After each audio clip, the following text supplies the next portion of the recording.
समझता है कि ट्रेन का रिजर्वेशन कराना है मुसलमानों को। उनके अखिलेश यादव जो धोती पहनते हैं उसके नीचे जो है आरएसएस की खाकी चड्डी है।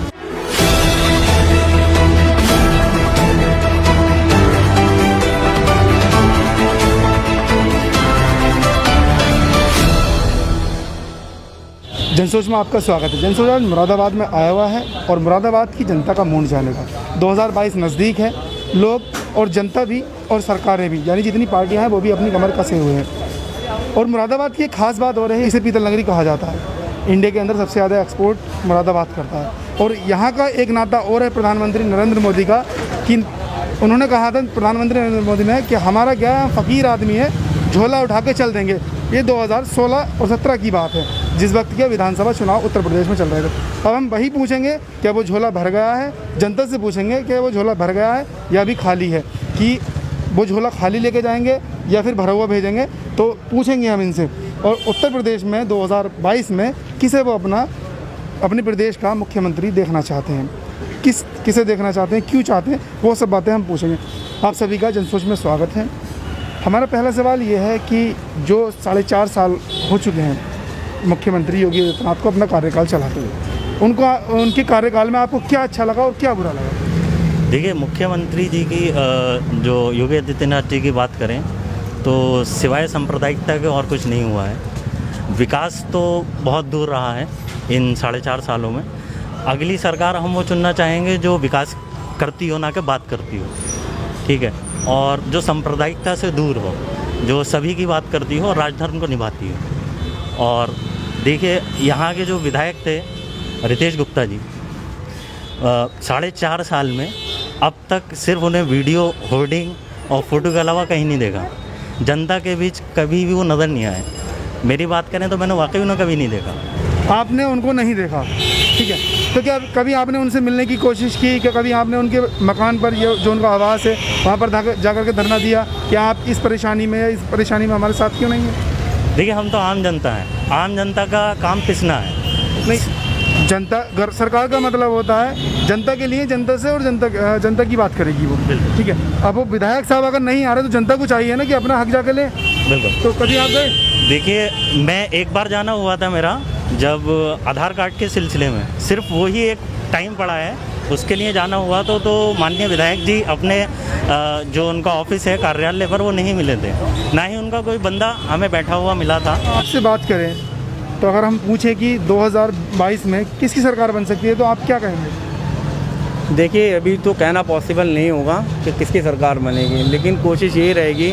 पब्लिक भी अब समझ चुकी है कि जो विकास हमें दे पाएगा, हमारी बात कर पाएगा, हमारी बात को सुन पाएगा, तो हम लोग उसे वोट करेंगे और उसी की सरकार बनाएंगे। जो आपकी बात करेगा उसी को आप वोट करेंगे, उसी की सरकार बनवाएंगे। कौन सी पार्टी लग रही है कि आपको, क्या हम ये पार्टी हमारी बात कर सकती है? नहीं, देखिए, इस वक्त तो अभी कहना पॉसिबल नहीं होगा कि हमारी बात जो है वो, पहले हम अखिलेश जी को वोट देते थे। अखिलेश जी भी अब मतलब कभी जो है हमारी बात के मुद्दों से जो है हटना है, कभी वो अब सामने नहीं आते। उनकी भी विचारधारा चेंज हो रही है। अब AMI है, वो हमारी बात करती है, उस तरफ भी जा सकते हैं। कांग्रेस है, उसमें इमरान प्रतापगढ़ी जी मुरादाबाद से जो है इलेक्शन में आना चाह रहे हैं, और पिछली बार वो चुनाव लड़े भी थे, लेकिन बस बदकिस्मती की बात थी कि वो हार गए। लेकिन अब पूरी कोशिश रहेगी कि ऐसे इंसान को जो हमारे लिए हमारे हर मुद्दे को उठाता है, हमारी बात करता है, हम उसे वोट करें। AIMM जब से यूपी के अंदर आई है, क्या जब से अखिलेश यादव का लोगों के प्रति जो प्यार था वो कम होता जा रहा? नहीं, ऐसा नहीं है। देखिए, AIMM का जो मोटिव है वो अपना एक अलग है, वो दलित मुस्लिम की राजनीति करता है, ठीक है। तो उसमें अखिलेश यादव का वोट बैंक कम होना तो लाजिम सी बात है। वो इसलिए क्योंकि अखिलेश जी मुसलमानों से वादा किया उन्होंने, जब पहले सरकार बनाई, कि मैं आपको 18% रिजर्वेशन दूंगा। वो रिजर्वेशन शायद वो समझते थे कि ट्रेन का रिजर्वेशन कराना है मुसलमानों को, समझे। वो जिंदा उन्होंने झूठ बोल दिया मुसलमानों से, और रिजर्वेशन भी नहीं मिला मुसलमानों को। अब होता क्या है कि वो अब किसी भी मुद्दे पे अगर देखेंगे मुसलमानों की, तो वो बात ही नहीं करना चाहते। कहते हैं अब मुसलमानों का 3 तलाक का मसला हुआ, अखिलेश जी ने कोई बात नहीं, ठीक।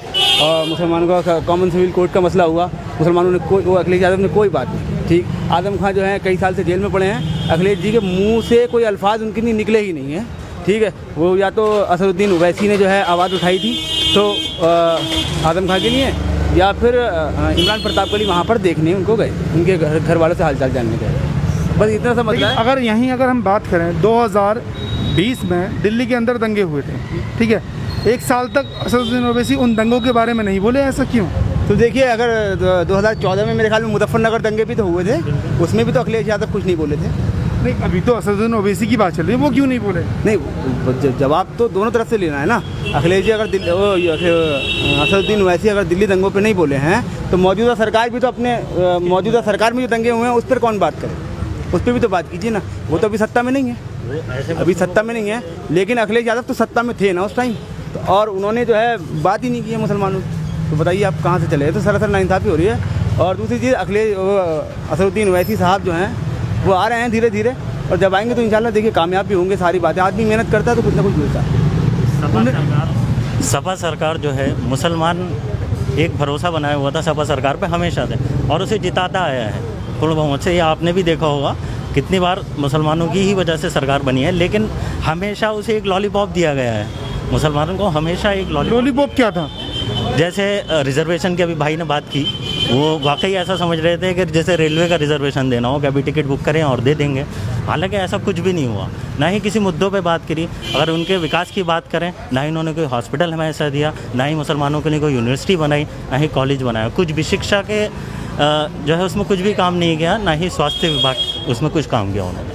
अच्छा, लोग कहते हैं और कुछ पार्टियां भी कहती हैं कि AIM जो है तो वो बीजेपी की भी टीम है, तो इसमें कितनी सच्चाई है? तो ऐसे तो मैं ये भी कह सकता हूँ कि अखिलेश यादव जो धोती पहनते हैं उसके लिए नीचे जो है RSS की खाकी चड्डी है, इसका जवाब नहीं है ना किसी के पास। तो जो आदमी मजबूती में आ रहा होता है ना, उसके पीछे ये प्रोपेगेंडा चलता है कि ये बीजेपी का आदमी है। अब बताइए, आप बाबा भीमराव अम्बेडकर थे, ठीक है, तो उनको दलितों ने एक्सेप्ट किया था क्या? ठीक, कब किया? कि जब वो चले गए, हाँ भाई बाबा जी हैं, वो सारी बात की उनकी। ऐसे ही अखिलेश यादव का भी मुसलमानों को समझ नहीं आ रहा है, लेकिन धीरे धीरे समझ में आएगा। और ये जो उनके जहनी गुलामी जो कि सेक्युलरिज्म की जो जहनी गुलामी उनके अंदर डाल रखी ना, वो निकल के बाहर आएगी और मुसलमान इंशाल्लाह जो है AIM को कामयाब करेंगे, मजबूत होगी AIM, ठीक। लेकिन कई जगह ऐसा देखने के लिए मिला है कि जहाँ मुस्लिम वोट, यानी कि अगर हम पश्चिम बंगाल की बात करें या बिहार की बात करें, जहाँ मुस्लिम वोट ज़्यादा है या जहाँ पर बीजेपी को हराने के लिए दूसरी पार्टी अपनी कामयाब हो सकती है बीजेपी को हराने के लिए, वहाँ पर असदुद्दीन ओवैसी साहब जाते हैं और वहाँ पर वोट काट लेते हैं। अच्छा, तो वहाँ पर वोट काट लेते हैं। तो एक बात बताइए कि उत्तर प्रदेश के अंदर मेरे ख्याल में 3-3.5% तो यादव होंगे, है ना, और 22% मुस्लिम है करीब। तो वो 3% यादव वाले को मुसलमान जो है मुख्यमंत्री बनाते हैं, ठीक है ना। तो मुसलमान क्यों ना 22% एक ही आदमी को वोट देते हैं? सही है ना, अपनी हर आदमी, इसमें पक्ष और विपक्ष दोनों मिले हुए हैं, ठीक है। पक्ष जो होता है वो कानून बनाता है, विपक्ष उसको जो है तो मतलब उसकी जो है खिलाफ वर्जी नहीं करता है, वहाँ से वर्कआउट कर जाती है। भाई ये क्या बात है, आप वर्कआउट क्यों करते हैं? वर्कआउट मत कीजिए, आप तो उसके अगेंस्ट में जो है वोटिंग कीजिए। अब अखिलेश जी जो है ना तो कॉमन सिविल कोड के अगेंस्ट में वोटिंग नहीं करेंगे, ठीक, और ना जो है 3 तलाक के अगेंस्ट में वोटिंग नहीं करेंगे। वहाँ से उठकर उनके नेता और उनके MP जो हैं बेचारे, वो वहाँ से वर्कआउट कर जाते हैं। वो वर्कआउट तो हल नहीं है ना किसी चीज़ का, बताइए। तो मतलब आप लोग ये कहना चाह रहे हैं कि अखिलेश यादव की सरकार तो चाहिए नहीं? बिल्कुल नहीं। अखिलेश यादव के देखिए, अखिलेश यादव का जो है, अखिलेश यादव का खुल चुका है कि जो उनके अंदर धोती जो पहनना है ना, वो सफ़ेद धोती के अंदर खाकी चड्डी है, ये सबको मालूम चल चुका है। और देखिएगा अभी आगे चलकर अखिलेश यादव को इंशाल्लाह आगे मुँह की खानी पड़ेगी इस बात को लेकर। अगर मुँह की खानी पड़ेगी, आप तो बढ़ गए AIM की तरफ, कुछ मुस्लिम कांग्रेस की तरफ भी जाएंगे, ठीक है, कुछ मुस्लिम सपा की तरफ भी जाएंगे, जो जिनको आप कह रहे हैं उनको अभी समझ नहीं है, ठीक है। लेकिन फिर इस हिसाब से तो फिर बीजेपी आ जाएगी सत्ता में। बीजेपी तो आनी है। देखिए, मैं अगर किसी को वोट दे रहा हूँ, मैंने अखिलेश यादव को 2014 में वोट दिया, क्यों दिया? कि वो बीजेपी को रोक लेंगे। रोका उन्होंने? नहीं रोका ना, ठीक। मैंने अखिलेश यादव को उससे पहले भी वोट दिया कि वो बीजेपी को रोक लेंगे सेंटर में आने से, ठीक है, उन्होंने रोक लिया। भाई जब वो नहीं रोक पा रहे हैं तो फिर मैं क्यों ना अपनी क़यादत खड़ी करूँ? मैं किसी के यहाँ जाकर दरी क्यों बिछाऊँगा? मैं अपना सवाल करूँगा, अपना हक मांगूँगा, खड़े होकर हक मांगूंगा। अखिलेश यादव जी की आपने बात की, वो कभी कभी मुस्लिम छवि दिखाते हैं, हालांकि है नहीं ऐसा। काफ़ी बार वो शहर मुरादाबाद लगभग 5-6 महीने पहले आए थे हमारे इमाम साहब मुरादाबाद के, जो सैयद मुफ्ती फ़हद अली साहब, उस टाइम पे एक्सीडेंट हुआ था उनका, काफ़ी चोटें आई थी उन्हें। तो उनके जहाँ वो आए थे, उनके चंद कदम की दूरी पर हज़रत का घर था, लेकिन वो उन्हें देखने नहीं पहुँचे। क्या उनके जो मतलब समाजवादी के कार्यकर्ता थे, जो MP थे या ये सब थे, उन्होंने क्या बताया नहीं होगा? लेकिन उसी दौरान माननीय इमरान प्रतापगढ़ी जी मुरादाबाद आए, ख़ास तौर से जो है अयादत करने आए थे मुफ्ती साहब की। फिर उसके बाद से जो रेला चला है, हालांकि MIM के लोग भी आए और भी लोग आए, लेकिन उन्होंने सहानुभूति दिखाई कि वो देखने अयादत करने मुफ्ती साहब की पहुँचे। तो समाजवादी का कौन पहुँचा, आप मुझे बता दीजिए। आप मतलब इनडायरेक्टली ये कहना चाहते हैं कि जब तक आजम खां बाहर थे तब तक लोग मुस्लिमों के नेता अखिलेश यादव थे। बिल्कुल बिल्कुल। आज आजम खां आज अंदर हैं तो मुस्लिमों से अखिलेश यादव ने थोड़ा दामन खींचना शुरू कर दिया। बिल्कुल। आप फ्लैक्सी देख लीजिए सपा की, जो अब नई फ्लैक्सी आई हैं, आदम खां का चेहरा बिल्कुल गायब है। तो आदम खां तो मतलब ना उन्होंने आवाज़ उठाई आदम खां के लिए। आदम खां सिर्फ जो उन्होंने तालीम के इदारे के लिए काम किया था, जो मुसलमानों को तालीम दिलाने के लिए उन्होंने काम किया, तो वो सिर्फ उसकी जो है सज़ा भुगत रहे हैं। और अखिलेश यादव कहीं उनसे खड़े नहीं दिखते, कहीं भी खड़े नहीं दिखते अखिलेश यादव, कहीं भी खड़े नहीं दिखते।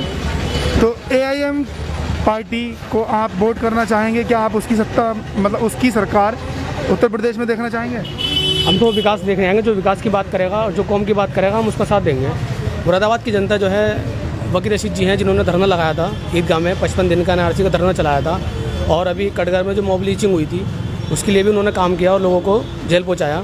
तो हम तो वकील रशीद जी को ही देखना चाहेंगे, क्योंकि जवान नेता हैं, युवा नेता हैं, कौम की बात करते हैं, इंसाफ की बात करते हैं। अच्छा, आप कौम की बात कर रहे हैं, तो फिर अगर कौम की बात करने की अगर हम देखें तो फिर तो BJP सरकार भी गलत नहीं है। BJP सरकार विकास की बात करती है, लेकिन वो काम नहीं करती उसके लिए। नहीं, बात कौम की बात देखें तब कौम की बात अगर तो फिर तो BJP भी गलत नहीं है। BJP गलत है, यहाँ गलत है ना, जहाँ मॉब लिंचिंग होती है वहाँ इंसाफ नहीं किया जाता ना। उसके बाद में कौम के लिए तो वो करेगी ना, कुछ करेगी। वो बात ही करते हैं सिर्फ सबका साथ सबका विकास, लेकिन सबका विकास नहीं हो पा रहा है। वो किसके काम की बात कर रहे हैं, उनकी। लेकिन उन्हें भी मतलब एक अनभक्ति का चोला उन्हें बना दिया गया है। हालांकि उनका कसूर नहीं है, उन्हें जो दिखाया जाता है वो दिखता है, उन्हें जो बताया जाता है वो सुनते हैं। लेकिन विकास की जो उन्हें लॉलीपॉप दिया था, विकास उन्हें भी नहीं मिला है। भाई हम भी तो उसी माशरे में रहते हैं, उसी समाज में रहते हैं, उसी उत्तर प्रदेश में रह रहे हैं, उसी मुरादाबाद में रह रहे हैं। हमने कहीं वो चीज़ नहीं देखी जिसका उन्होंने वादे किए थे। चलिए, तो अखिलेश यादव से यहाँ की जनता खफा है। अखिलेश यादव की सरकार नहीं आनी चाहिए, चाहे BJP की आ जाए, ठीक है, कोई भी आ जाए, क्योंकि AIM तो अभी इतनी बड़ी पार्टी नहीं है कि वो सत्ता में बैठ जाए, ना ही इतना मुस्लिम वोट है। और दलित वोट पर भी आप भरोसा नहीं कर सकते, ये कर सकते हैं? नहीं कर सकते, किसी पर भी भरोसा नहीं कर सकते। तो कितनी सीटें जीत सकती है AIM? ये लोगों को देखा जाएगा कि लोग कितना चाहते हैं उसको, IM को। हम तो चाहते हैं अगर यहाँ से कोई खड़ा होता है तो हम तो उसी वोट देंगे। यहाँ से कोई भी अगर AIM से खड़ा होता है उसी को वोट देंगे। तो मुरादाबाद की जनता का साफ कहना है कि हम ना ही तो अखिलेश को चाहते हैं, ना ही BJP को चाहते हैं। जो हमारी हक की बात करेगा हम उसको चाहते हैं। और कुछ लोग कहना चाह रहे हैं कि AIM जो है वो हक की बात करती है, सभी की बात करती है, तो हम उसको ही अपने यहाँ का विधायक देखना चाहते हैं और उसको ही उत्तर प्रदेश की गद्दी पर बैठा हुआ देखना चाहते हैं। अब देखना ये होगा कि 2022 में उत्तर प्रदेश की गद्दी पर कौन बैठता है और कौन उस पर राज करता है। देखते हैं कि AIM खरी उतरती है या फिर BJP, जो कोई भी पार्टी अगर जीतती है तो इनकी उम्मीदों पर कितनी खरी उतरती है। तब तक के लिए देखते रहिए जनसोच।